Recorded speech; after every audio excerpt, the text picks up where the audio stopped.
Hey everyone, and welcome back. Ready for another deep dive? I'm ready. Today we're going to look at a single primary source. Oh, wow. A letter Okay. from 923 AD. Wow, so this is the early Middle Ages. Yeah, Europe's in a time of huge change right at this point. Right.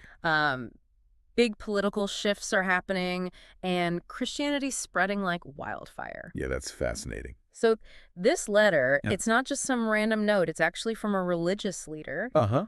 a guy named Radbod. Radbod. And it's to a king, King Athelstan. So we've got some serious power dynamics already. Yeah, and right away there's this phrase in the letter Okay. that caught my eye. Radbod talks about his community being in, and I quote, Yeah. joy and captivity. It's like that almost seems like a contradiction, right? It definitely does. Joy and captivity, those two things don't usually go together. Right. What could that even mean in that context? Yeah. That's a really good question. So to figure that out, we need to understand a little more about who these guys were. Radbod, well, he was based at Dol in what's now France. Okay. And he calls himself a, quote, steward of this age. So that sounds like a pretty important position. It does, right? Probably someone high up in the church hierarchy. Yeah. He also mentions he's leading a community of 12 canons. Canons, meaning priests. Yep, priests living and working together. So this is a well-organized religious community. Exactly, and get this, he casually drops that he's related to an archbishop. Oh, wow. So connected to the top brass. Totally, so definitely someone plugged into the religious elite. Right. Then there's Athelstan. Yeah. This is the king of Wessex at this point. Okay, and Wessex is in England, right? Right, and he's going to go on to become the first king of all of England. Powerful guy. Huge figure, so what's the link between them? That's what I'm wondering, yeah. Well, the letter actually mentions Athelstan's father, Edward, Okay. and how he had some kind of relationship with Radbod's community. Ah, so there's a pre-existing connection. Yeah, some history there, and Radbod's definitely playing that up, you know. Keeping that connection alive. Yeah, like he's making sure Athelstan knows he's still praying for him. Right. And for his deceased father.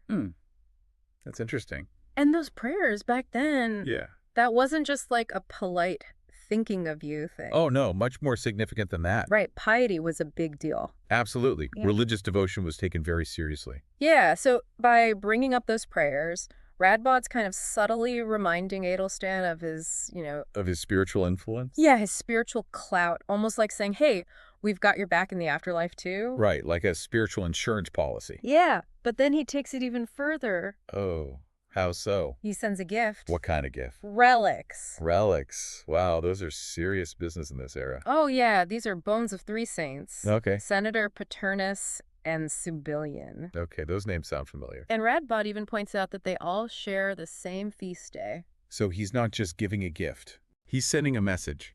Like some kind of divine sign. It seems like it. Exactly. Now, relics in this era, Right. huge power move. Oh, yeah. They were seen as incredibly valuable. People believed they held, miracles, protection.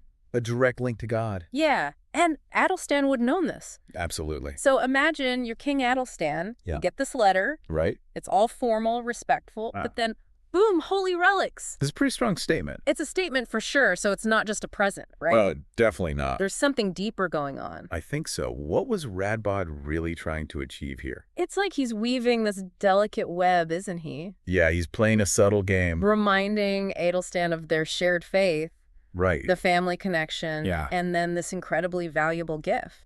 But what was his situation that he felt the need to do all this?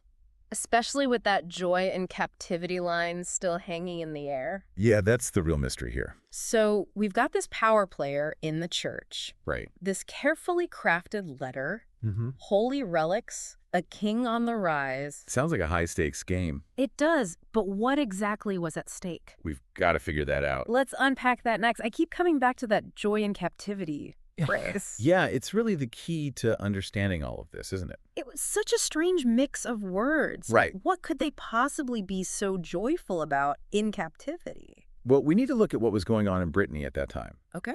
It was really a turbulent time. Right, lots of Viking raids going on then. Yeah, absolutely. Viking raids were a constant threat. Yeah. Plus, there were all these internal power struggles happening as well. So not exactly a peaceful, stable environment? No, not at all. Could that be what Radbod's hinting at with the captivity? Just this constant pressure, the instability? It's certainly possible. Yeah. And then maybe the joy is their way of saying, look, we're still here, we're resilient, We're holding on to our faith, our community, even with all these threats. Yeah, like we're not giving up. Exactly. It's almost like a statement of defiance. Okay, that makes sense. Yeah, But it still doesn't really explain why he'd turn to Athelstan for help. right. I mean, a king in England, he's got his own issues to deal with. Yeah. Why get involved in Brittany's problems? Remember that line where Radbod says, whatever he entrusts to Athelstan Uh-huh. can be obtained without any delay. Yeah, it's a very specific way of phrasing it. It is, isn't it? Almost like a coded message. Hmm.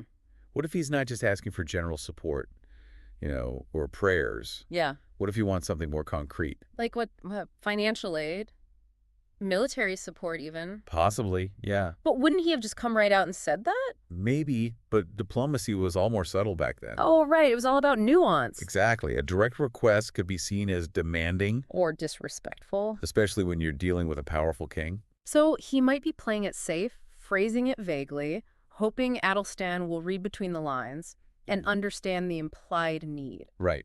And this is where the relics become even more significant. Hmm. It's not just a gift, it's leverage. Okay. He's giving Athelstan these sacred objects. Right. And by doing that, he's reminding him of his power. To protect. Yeah, to intercede on behalf of those in need. It's like he's appealing to Athelstan's piety and also maybe his ambition. Exactly. Okay, I'm starting to see how this all fits together. Right. It's a clever strategy. But still, it seems pretty risky. In what way? What if Athelstan just took it as a simple gift? Well, there's always that risk. Yeah. But you have to remember that communication back then was much slower, Oh, yeah, of course. more deliberate. Right. Every word in a letter like this would have been carefully chosen, analyzed. It's so different from how we communicate today. Isn't it? We just fire off emails and texts without a second thought. Right back then, every letter was like this precious artifact. Full of meaning. Yeah, which makes this joy and captivity thing even more intriguing. Right.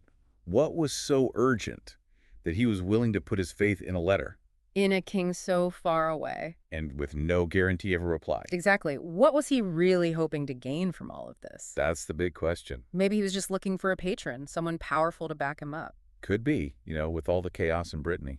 Or maybe he needed something more immediate, like money to rebuild after a Viking raid. Yeah, or soldiers to defend against a rival. It's fascinating. We'll probably never know for sure. That's true. But that's part of what makes history so captivating. It's like we're getting these little glimpses into the past. Peeking through a keyhole. Right, into these lives, these moments of decision. And it's not just about the big events, the battles, the treaties. No. It's about the human stories behind them. The choices people made, the relationships they had, the power dynamics at play. Exactly.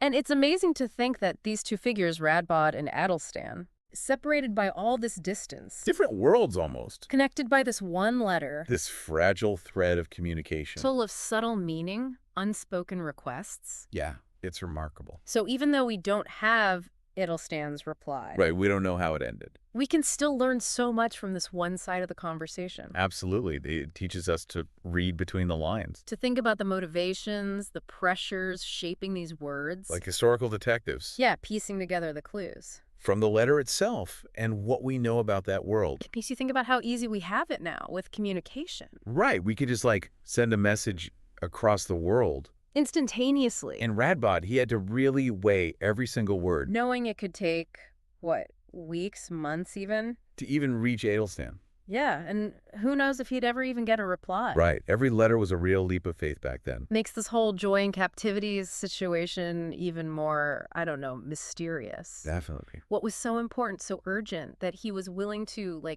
To put so much faith in this one letter. to a king so far away. What was he really hoping to get out of this? It's the big question, isn't it? It is. Maybe he was just looking for some kind of, powerful protector, Right, patron. Someone to, help his community survive in all that chaos in Brittany. Yeah, it was a tough time to be a religious leader.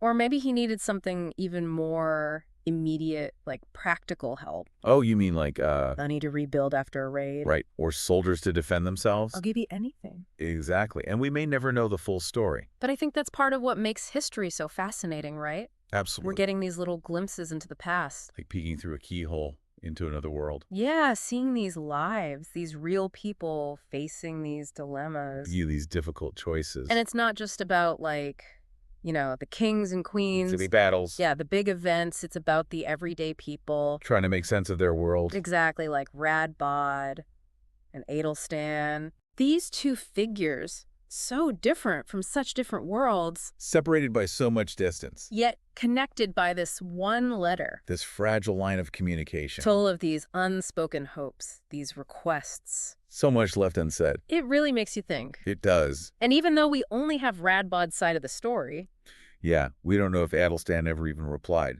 there's still so much we can learn from this letter. Oh, absolutely. It forces us to, like, really read between the lines, you know? To put ourselves in Radbod's shoes, Try to understand his motivations, the pressures he was facing. why he chose these words, this tone. Yeah, it's like detective work, almost. Historical detective work. Trying to piece together the clues. From the letter itself and from everything we know about that time period. It's a great skill to have, you know? I think so too. Not just for history, but for life in general. Right. Being able to analyze information, look for those hidden meanings Especially these days with so much information coming at us all the time. from all directions. Yeah, we need to be able to, like, think critically about what we're reading, what we're hearing, Look for the subtext, the agendas, the biases. just like we've been doing with this letter. Exactly. It's a good reminder that history isn't just about the past. It's about understanding the present too. And maybe even the future. Yeah, because the patterns repeat. It's been quite a journey, hasn't it? It has. This one letter One single piece of parchment. has really opened up a whole world, hasn't it? A window into another time. Full of questions and insights. Makes you wonder what other secrets are still waiting to be discovered out there. Thanks for joining us on this deep dive, everyone. It's been a pleasure. We'll see you next time.